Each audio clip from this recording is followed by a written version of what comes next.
वहां साथ बैठा हरि बार बार ध्यान अपनी तरफ खींचने की कोशिश कर रहा था। बार बार नाकाम होते देखकर अब वो अपना निचला होंठ मोड़ते हुए रोने की तैयारी पकड़ चुका था, जिसे देखते हुए गोविंद बुखलाते हुए उसे थाम चुका था। अरे रोना नहीं चंपू, तुम्हारी माँ सो रही है, धीमी आवाज में बोलते हुए गोविंद अपने बेटे को चुप करवाने की कोशिश कर रहा था, जो रोने की पूरी तैयारी में था। मगर अपने पिता का ध्यान अपनी तरफ होते देखकर कुछ देर के लिए अपना रोना छोड़ चुका था, जिसे देखकर गोविंद के होंठ मुस्कुराहट में ढीले पड़ गए थे। कुछ देर पहले जो फिक्रमंदी में उसके चेहरे पर छाया हुआ था, अब वो गायब हो चुका था। दूसरी नजर सोई चंदा पर डालते हुए अपने बाजू की पकड़ उसकी कमर पर मजबूत कर चुका था। कुछ ही देर के बाद उसकी कांपती हुई पलकों को देखते हुए वह अपनी पकड़ चंदा की कमर से हल्की करते हुए छोड़ चुका था, जबकि पूरा ध्यान पूरी तरह से अपने ऊपर बैठे अपने बेटे हरि की तरफ था, जो अपने हाथों से नन्हे नन्हे इशारे करते हुए कोई बात समझाने की कोशिश कर रहा था। अपनी आंखों को मलती हुई चंदा कुछ देर वहीं सूझबूझ खोती हालत में मौजूद अपनी हालत पर ध्यान दिए हुए लेटी थी, मगर हरि पर नजर पड़ते ही उसके होंठ मुस्कुराहट में ढीले पड़ गए थे। मेरा बच्चा उठ गया क्या? आपको भूख लगी है? मुस्कुराते हुए पूछते हुए चंदा की नाजुक उंगलियों ने हरि के गालों को छुआ था। हरि, जो ये सब कुछ बड़ी गौर से देख रहा था, उसने वो प्यार अपने गालों पर महसूस किया था। बेकाबू होकर उसने अपने होंठ दबाते हुए हरि को देखा था। हरि ने दूध पी लिया है, अब उसे भूख नहीं लग रही। धीमी आवाज में बोलते हुए गोविंद ने चंदा को करंट सा खाकर पलटने पर मजबूर कर दिया। गोविंद को अपने इतने नजदीक महसूस करते हुए उसकी जान तो गले में आ चुकी थी। तभी घबराते हुए वह अपने आप गोविंद से एक ही झटके में दूर करते हुए बिस्तर पर सीधी होकर बैठ गई थी।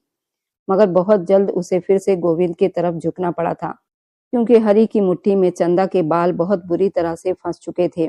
अपना सूखा गला तर करते हुए वो कभी हरि, फिर गोविंद, फिर हरि को देखती चली जा रही थी। ये दोनों बाप बेटे उसकी जान हथेली में लिए बैठे थे। उनकी नन्ही सी जान उन दोनों में कहाँ आकर फंस गई थी। एक तो वह गोविंद के इस तरह के नजदीक आने पर उसके ऊपर ही बेफिक्री से सो रही थी, दूसरा ये हरि जो हटने का नाम ही नहीं ले रहा था। तभी नरमी से उसकी मुट्ठी खोलते हुए अपने बालों को उसकी पकड़ से आजाद करवाकर वह झट से बिस्तर से नीचे उतरी और बाथरूम में बंद हो चुकी थी, जिस पर गोविंद अपने होंठ भींचते हुए दरवाजे की तरफ देखता रह गया था।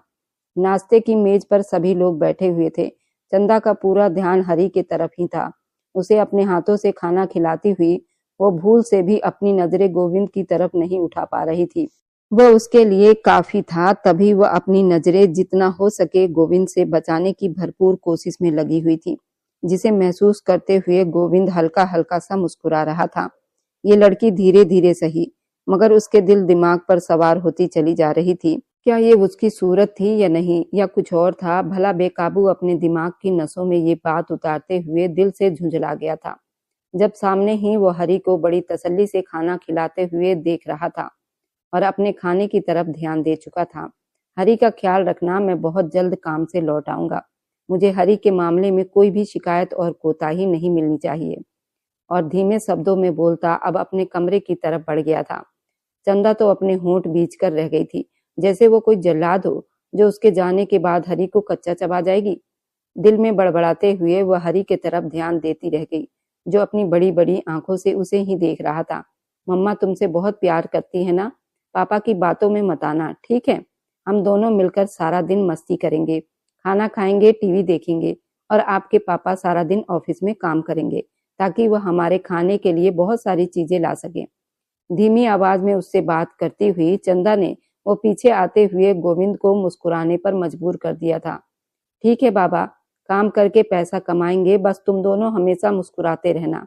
गंभीर शब्दों में बोलते हुए गोविंदा झुकते हुए हरि के गाल पर चूमता चला गया था, जबकि उसे अपने इतने करीब आते हुए महसूस करते ही चंदा की सांसें तो गले में ही अटक चुकी थी। उसके परफ्यूम की खुशबू पास फैलते हुए चंदा के अंदर उतरती चली गई थी, जिस पर वह लाल पड़ते हुए अपना चेहरा हरि की तरफ मोड़ चुकी थी, जिसे देखते हुए हरि भी उसे गले लगाते हुए उसका चेहरा थपथपा चुका था। मगर ये गोविंद, जो उसके लाल पड़ते हुए कान कैसे नहीं देख पाया था, तभी मुस्कुराते हुए पीछे हट चुका था। अपना ख्याल रखना, ये कहते हुए जाते हुए उसने हरि को कहा था, या फिर चंदा से, वे दोनों ही इशारों से सामने जाते गोविंद की तरफ देखते रह गए थे। ऑफिस से लौटते वे अपने कमरे की तरफ कोई खूबसूरत सा नजारा देखने के लिए बढ़ा था, मगर सामने ही खाली कमरे को मुंह चिढ़ाता देखकर उसका दिमाग झुंझलाकर रह गया था। तभी बड़ी हड़बड़ी में आगे बढ़ते हुए कपड़े चेंज करने के लिए ड्रेसिंग रूम की तरफ बढ़ गया था। कुछ ही देर के बाद कमरे से बाहर निकलते हुए पूरे घर में घूमते हुए उन दोनों माँ बेटे को ढूंढना चाहता था, मगर उसे वे दोनों कहीं भी दिखाई नहीं दे रहे थे। शाम का वक्त था, सूरज ढलता हुआ महसूस हो रहा था। अब हरी के कमरे का दरवाजा खोलते ही उसके सिर पर आसमान गिर पड़ा था, क्योंकि वे दोनों हरी के पूरे कमरे में खिलौने बिखेरे हुए मुस्कुराते हुए एक दूसरे के साथ खेलने में बिजी थे। यहाँ वहां भागते हुए खिलौने पूरे कमरे में बिखर चुके थे, जबकि हरी ठहाके लगाते हुए आगे भागता चला जा रहा था, जिसके पीछे पीछे चंदा भी उसे पकड़ने के लिए भाग रही थी। दरवाजा खोलते ही वे दोनों एक सेकंड के लिए बिल्कुल जम से गए हों, मगर फिर से अपने खेल में ध्यान देते हुए गोविंद को नजरअंदाज कर चुके थे, जिसे महसूस करते हुए गोविंद की मुट्ठियां गुस्से से बंद हो गई थी। ये दोनों तो उसे कुछ समझ ही नहीं रहे थे। सीरियसली बेबसी से वह दोनों को देखते हुए बस सोचता चला गया था। अभी वह 2 कदम चलकर आगे ही आया था कि उसकी आंखों के सामने तारे नाचने लगे थे, क्योंकि हरी के खिलौने पर फिसलते हुए गोविंद अपने पूरे दम से फर्श पर बैठ गया था। उसके सामने खेलते हुए उन दोनों की हंसी छूट गई थी। वे दोनों हंस हंस कर लोटपोट हो गए थे। गोविंद की तरफ हाथ करके ठहाका लगाए जा रहे थे, जिन्हें देखकर गोविंद का चेहरा बेकाबू सुर्ख लाल पड़ गया था। मतलब मेरी ही बिल्ली मुझसे ही मियाओ। तभी एक झटके से आगे बढ़ते हुए उसने दोनों को ही एक बार में दबोचने की कोशिश की थी, जिससे वे दोनों भाग निकले थे। आसपास भागते और जोर से ठहाके लगाते चले जा रहे थे। तुम दोनों रुक जाओ, एक बार बस मेरे हाथ लगने दो, देखो तुम दोनों की मैं कैसे चटनी बनाता हूँ। अपने दांत पीसते हुए वो उन दोनों की तरफ देखते चला गया, जो भागते हुए उससे दूर जाने की कोशिश कर रहे थे। तभी 2 कदमों के वार में ही हरी को अपने बाजुओं में दबोच चुका था। हरी को यूं पकड़े जाते हुए देखकर चंदा पलटते हुए बेबसी से उसकी तरफ देख रही थी। वो जैसे आंखों ही आंखों में हरी को चकमा देने को कह रही थी। यूं उसके पकड़े जाने पर अब जब हरी अपने आप को नहीं बचा पाया, तो खुद को भी उसके सामने सरेंडर कर चुकी थी। चलते हुए उसके सामने आकर रुक गई थी, जो गुस्से की निगाहों से उसे ही देखे जा रहा था। हंसे क्यों तुम दोनों मुझ पर? गंभीर शब्दों में बोलता हुआ उन दोनों को घूर कर देख रहा था। नहीं, ऐसी बात नहीं है, हमने कभी इस तरह किसी को इतने जोर से गिरते हुए नहीं देखा, तो बस इसलिए हंसी निकल गई। अपने होठों को दबाते हुए बहुत कोशिश कर रही थी कि उसकी फिर से हंसी ना निकले, मगर उस मंजर को याद करते हुए वो बार बार उसके होठों से हंसी ही निकल रही थी। बड़ी मुश्किल से खुद को रोक पाई थी।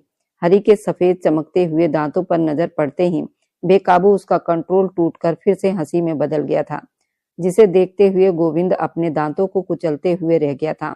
आज तो ये दोनों माँ बेटा उसे बहुत ज्यादा तंग कर चुके थे, मगर सामने भी गोविंद था, जो उन दोनों को एक ही झटके में अपने बाजुओं में समेट चुका था। अब दोनों ही उसके कैद में आकर फड़फड़ाते अपने आप को छुड़ाने की कोशिश कर रहे थे। अब दोनों को ही घूरती हुई नजरों से देख रहा था। अच्छा सॉरी, अब आपके ऊपर हम दोनों कभी नहीं हंसेंगे, मगर आप भी ये देखो ना, अगली बार देख कर चलना। आज तो खिलौना था तो आप थोड़ा बहुत बच गए थे, अगली बार अगर अकेले फिसले तो आपकी खैर नहीं। गंभीर होते हुए अपनी हंसी को पूरे तरीके से काबू में करते हुए बोलती चंदा फिर से ये मंजर सोचकर लोटपोट होते हुए हंस पड़ी थी, जबकि उसकी लाल पड़ती हुई रंगत को देखते गोविंद के होंठ मुस्कुराहट में ढीले पड़ गए थे। दूसरी नजर अपनी गोद में बैठे हुए हरी की तरफ गई, जो अपनी माँ को यूं हंसते हुए देखकर और ज्यादा ठहाके लगाते हुए हंस रहा था। गोविंद की दुनिया तो बस यहीं तक रुक गई थी। वह बस उन दोनों को चुपचाप देखते चले जा रहा था। गोविंद, क्या हम आपसे एक बात पूछ सकते हैं? ये पहली बार था जब सामने से उसे बराबरी से बात करते हुए कुछ पूछना चाहती थी, जिसे महसूस करते हुए गोविंद देवता की तरह उसकी तरफ देखते हुए पूरा ध्यान दे चुका था। हरी को वो उसके कमरे में सुलाकर अपने कमरे में वापस आए तो ड्रेसिंग मिरर के सामने खड़े होकर अपने होठों पर उंगलियां फेरते हुए कुछ सोचते हुए चंदा ने गोविंद से बात की थी। तुम्हें मुझसे क्या पूछना है? चमकती हुई आंखों से सामने मौजूद चंदा को देखते हुए वो उससे बात कर रहा था, जबकि चंदा कुछ देर उसके चेहरे को देखते हुए अपने होठों को चबा गई थी, मगर फिर अपने शक को देखते हुए अपना गला साफ करते हुए उसकी तरफ देखने लगी थी। वे हम पूछना चाह रहे थे कि हरी की माँ कौन है? वह ये कहते वक्त थोड़ा सा झिझकते हुए पूछ बैठी थी, जिसने गोविंद को अपने होंठ बंद करने पर मजबूर कर दिया था। पल पल उसकी आंखों में उतरती हुई लाल आंखों से देखते हुए बेकाबू चंदा को अपना गलत सवाल पूछने पर पछतावा हो रहा था। अपनी आंखें गंभीरता से बंद करते हुए वह दिल ही दिल में खुद को बहुत कंट्रोल कर रही थी। अगर आपको इस सवाल का जवाब नहीं देना है तो कोई बात नहीं, हमने तो वैसे ही पूछ लिया था। अगर आपको हमारी बात बुरी लगी है तो उसके लिए सॉरी। अपने होठों को चबाते हुए उसके पल पल सुर्ख पड़ते हुए चेहरे को देखते हुए वो चुप हो गई थी। गोविंद अपनी लाल आंखों के साथ बिस्तर के पास खड़ा हुआ था। मुझे कुछ काम है, तुम सो जाओ, गंभीर शब्दों में बोलता हुआ अपने भारी भरकम कदमों के साथ बाहर निकलता चला गया था। चंदा बेकाबू शर्माकर रह गई थी। उसे क्या जरूरत थी भला गोविंद से ये सवाल पूछने की। अब जो बीते हुए कल थे वो बीत चुके थे। उसे भविष्य में जीना चाहिए था, मगर न जाने क्यों उसकी ये शक भरी तबीयत उसे सताए जा रही थी। कुछ ही देर पहले वह सोने की तैयारी करते हुए लेटने वाले थे, मगर अब उसका सवाल सुनते ही वह सख्त ठंड में भी बाहर निकल गया। न जाने वह अब कहाँ जाकर रहेगा। बेकाबू गोविंद के बारे में सोचती चली गई। ना चाहते हुए भी उसकी सोचों का दायरा बढ़ता ही चला गया। बेशक उन दोनों को स्वीकार करके ही ये शादी करके वह इस घर में आई थी, मगर अब धीरे धीरे उनके साथ वक्त बिताते हुए उनके ही बारे में सोचकर अपने कामों को करने लगी थी। अब इसके अंदर बहुत बदलाव आया था। अगली सुबह न जाने वह किस वक्त कमरे में आया था। बराबर रात को उसका इंतजार करते हुए चंदा की आंख लग चुकी थी। जब सुबह उसकी आंख खुली तो बिस्तर की दूसरी साइड खाली थी। जब से वह शादी करके आई थी ये पहली बार था कि गोविंद उसके जागने से पहले ही वहां से उठ चुका था। आखिरकार चंदा अपनी आंखें बंद किए हुए एक बार फिर से वह सवाल पूछने पर खुद को रोक नहीं पाई थी। ड्रेसिंग रूम से आने वाली खटपट की आवाज पर अपने चेहरे का मुंह उस तरफ मोड़ गई थी जहां वह आदमी खड़ा होकर तैयार होकर बाहर निकल रहा था। तभी उसकी नजर बेकाबू घड़ी की तरफ पड़ी जहां घड़ी 6 बजा रही थी। इतनी जल्दी? आखिर उसके होठों से ये 2 शब्द निकले थे, मगर उस पर वह अपने होठों को दबाकर गोविंद की आंखों को देख गई थी जो रात की चुगली करने जा रही थी। असल में मेरी एक मीटिंग है तो मुझे वहीं अटेंड करने के लिए सुबह सुबह ही जाना पड़ेगा। आराम से उठना, हरी को देख लेना और नाश्ता कर लेना।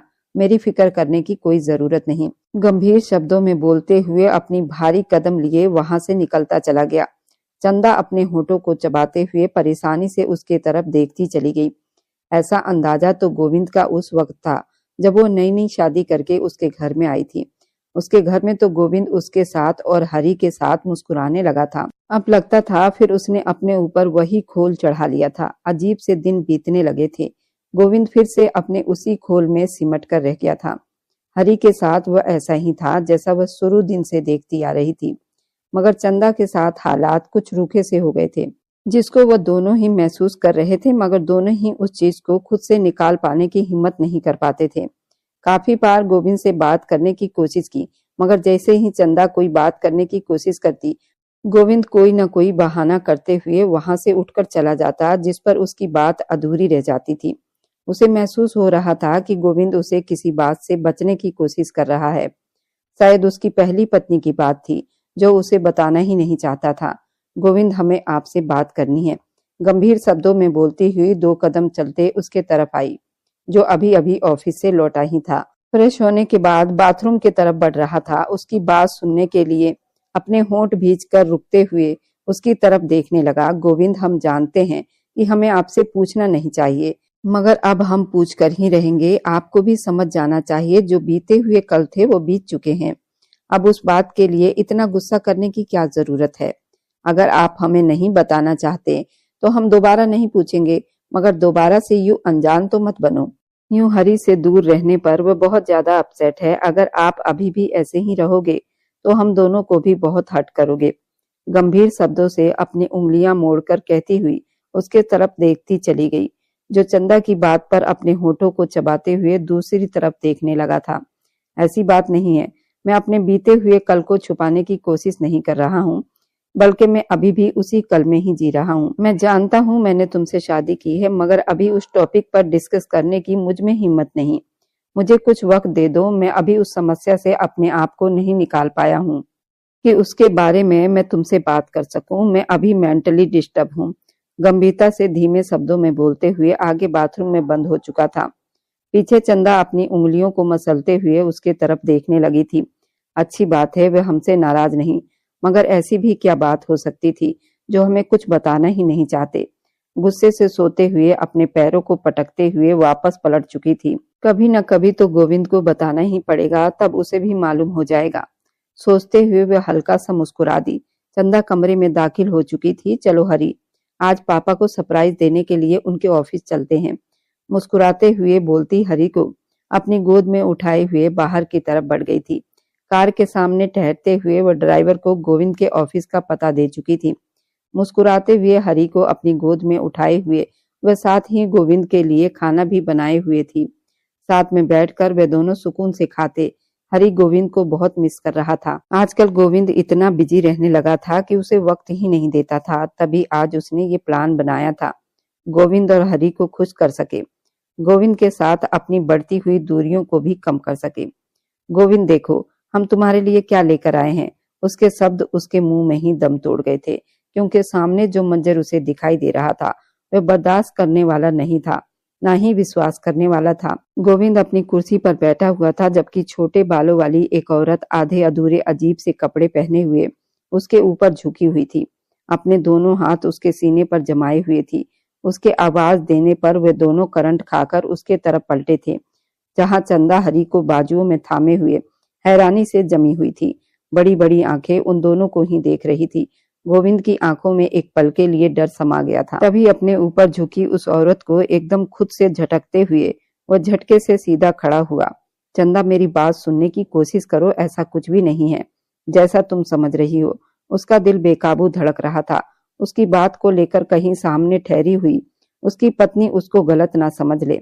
अभी वह 2 कदम चंदा की तरफ बढ़ा ही था जब वो बड़े आश्चर्य से अपने कदमों को पीछे ले गई थी। उसकी सूनी आंखों में आश्चर्य था। गोविंद, तुम ऐसा कैसे कर सकते हो? फटी फटी आवाज में उसके शब्द बिल्कुल थमे थे।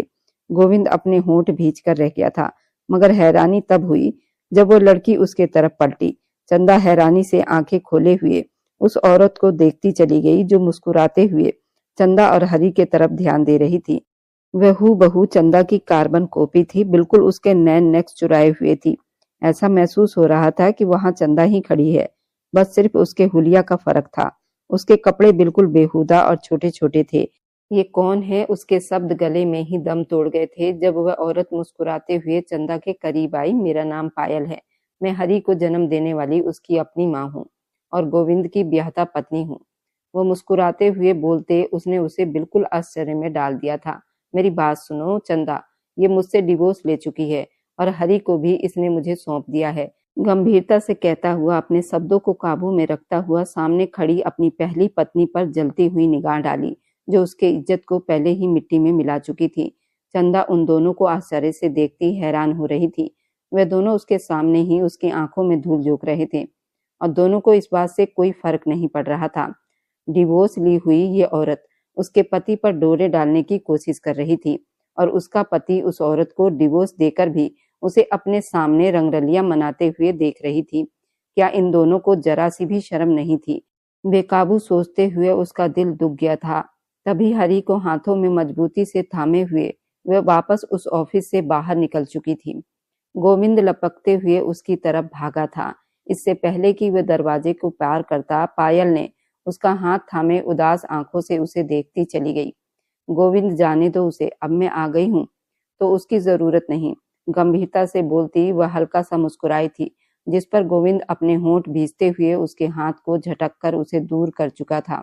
मुझसे दूर रहो और दोबारा मेरे ऑफिस में तुम दिखाई मत देना, नहीं तो मैं तुम्हारे साथ क्या करूंगा इसका खबर मुझे भी नहीं है। गंभीर शब्दों से एक एक शब्द चिल्लाता हुआ वहां से निकल गया, जबकि पायल दांत पीसते हुए उसे देखकर वहीं रुक गई। एक बेवकूफी की वजह से गोविंद से डिवोर्स ले चुकी थी, मगर अब बहुत पछता रही थी। गोविंद जैसे सोने की चिड़िया उसके हाथों से निकल चुकी थी, जबकि अपने बेटे हरि की कस्टडी भी उसे देते हुए अपने सारे संबंध उससे खत्म कर चुकी थी। अब वो दोबारा कैसे उस तक पलट कर जाती, बस ये सोचकर रह गई थी। चंदा, मेरी बात समझने की कोशिश करो, मेरा अब उससे कोई संबंध नहीं, मैं उसे डिवोर्स दे चुका हूँ। वह खुद मेरे ऑफिस में चले आई, मेरे सर पर सवार हो गई थी, उसके पीछे भागता हुआ उसे समझाने की कोशिश कर रहा था, मगर चंदा कुछ भी सोचे बिना बस आगे चलती जा रही थी। घर आते ही उसने हरी के कमरे में खुद को और हरी को बंद कर लिया था। हरी को दूध देकर सुला चुकी थी, जबकि वह अपने उसी कपड़ों पे बिस्तर पर हरी के पास ही बैठी हुई सोचते चली गई थी। जो सोच उसके दिमाग में चल रही थी वह उन दोनों को बर्बाद करने के लिए काफी थी। तभी वह दिमाग को सुकून देने की नाकाम कोशिश कर चुकी थी, मगर जो ऑफिस में मंजर देखा था वह किसी भी तरह उसकी आंखों से ओझल होने वाला नहीं था। आखिर क्यों गोविंद ने उसके साथ ऐसा किया था? वह तो नहीं आई थी उससे शादी करने के लिए, गोविंद ही गया था जो अपनी इज्जत रखने के लिए उससे शादी करना चाहता था। तो क्यों उसके साथ नरम व्यवहार रख रहा था, वैसा ही रहता जैसा वह अभी था, ताकि वह कम से कम उस पत्थर से कोई उम्मीद तो नहीं करती।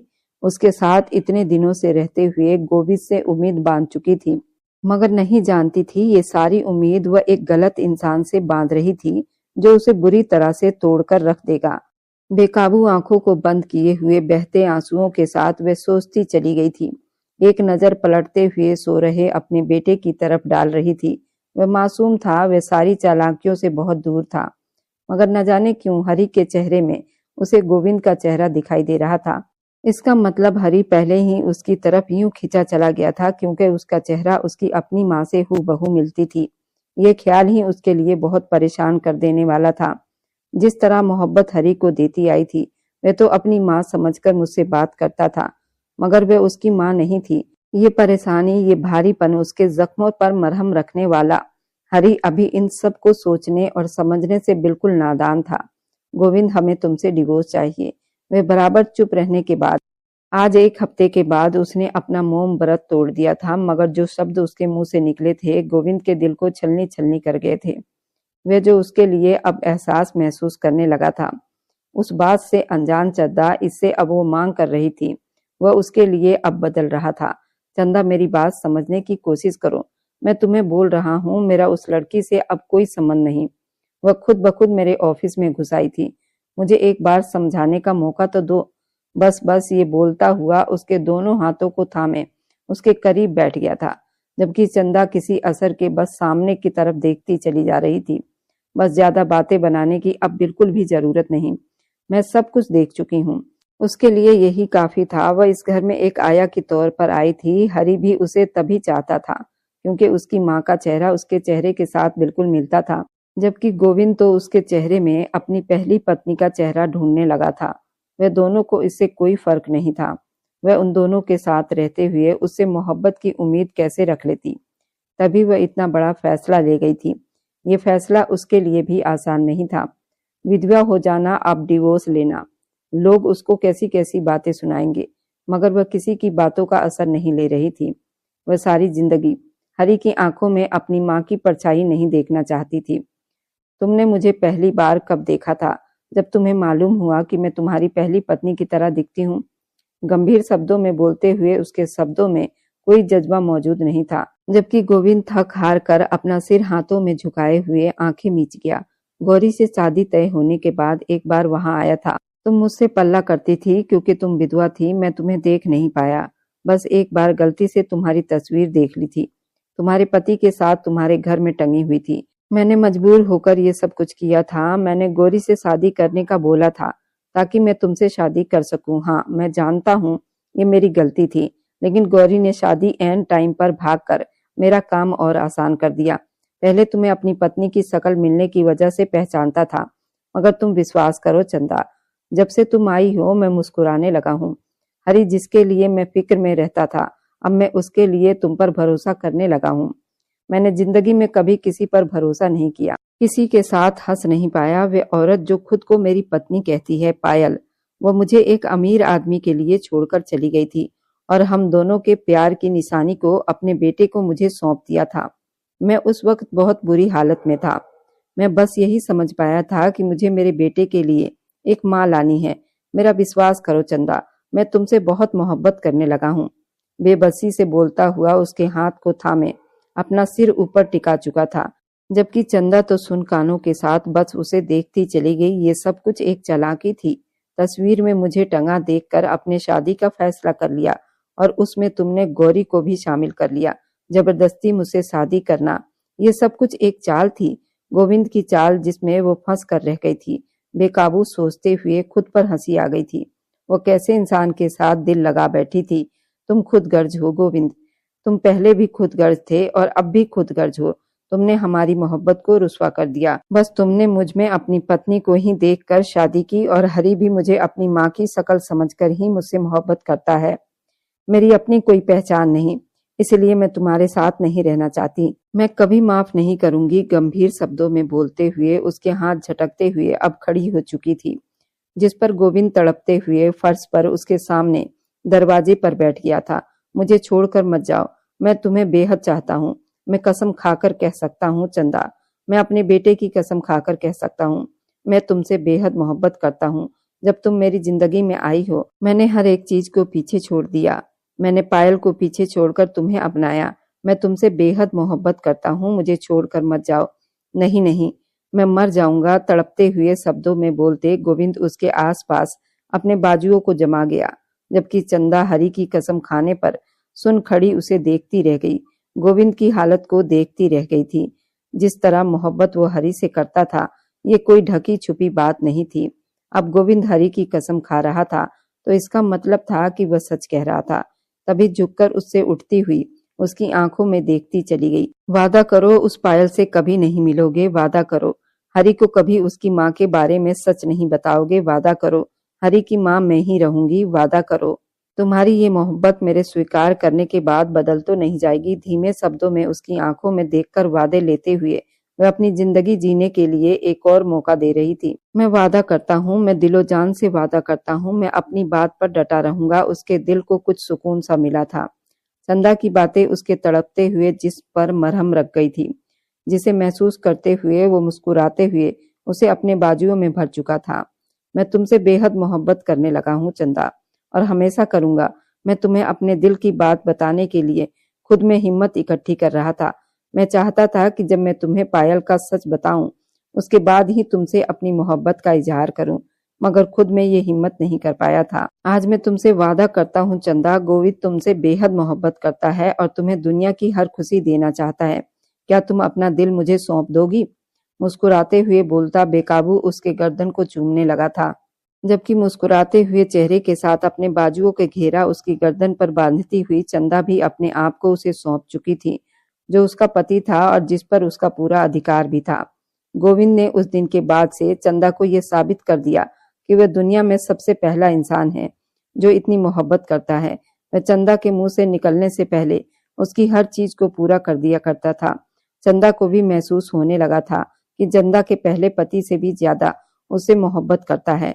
शायद उसके पहले पति का प्यार भगवान ने उसके अंदर डाल दिया था और उस मासूम बच्चे के लिए चंदा जैसी औरत का चुनाव किया था। चाहे समस्या कैसी भी थी, लेकिन भगवान ने इसका अंत बहुत अच्छा किया था। मासूम बच्चे को उसकी माँ से मिलवा दिया था और तड़पती हुई मोहब्बत करने वाली औरत को दोबारा से उसके पति से मिलवा दिया था। भगवान समय के साथ सब कुछ ठीक कर देते हैं। आज चंदा भी टूटकर गोविंद से मोहब्बत करने लगी थी। अब आप लोग बताइए, क्या चंदा ने गोविंद से शादी करके अच्छा किया या गलत किया? और मेरी वीडियो जहां कहीं से भी आप लोग देखते हैं, कमेंट में शहर और राज्य का नाम जरूर बताइए। मुझे आप लोगों को कमेंट पढ़ने में बहुत आनंद आता है और उन सभी का मैं बहुत बहुत धन्यवाद करना चाहती हूँ। जो लोग मेरी वीडियो को देखते हैं, लाइक करते हैं और शेयर करते हैं। अगर आपको आज की कहानी पसंद आई है तो वीडियो को जरूर लाइक कीजिएगा और अपने दोस्तों के साथ शेयर भी कीजिएगा। और हाँ, अगर आपने अभी तक हमारे चैनल को सब्सक्राइब नहीं किया है तो जरूर सब्सक्राइब कर लें। मिलते हैं हम अपनी कल की एक और नई दिलचस्प कहानी के साथ। मुझ पर सदा अपना प्यार और स्नेह बनाए रखें। सभी को मेरा प्यार भरा नमस्कार दोस्तों। खुश रहें, स्वस्थ रहें, मस्त रहें।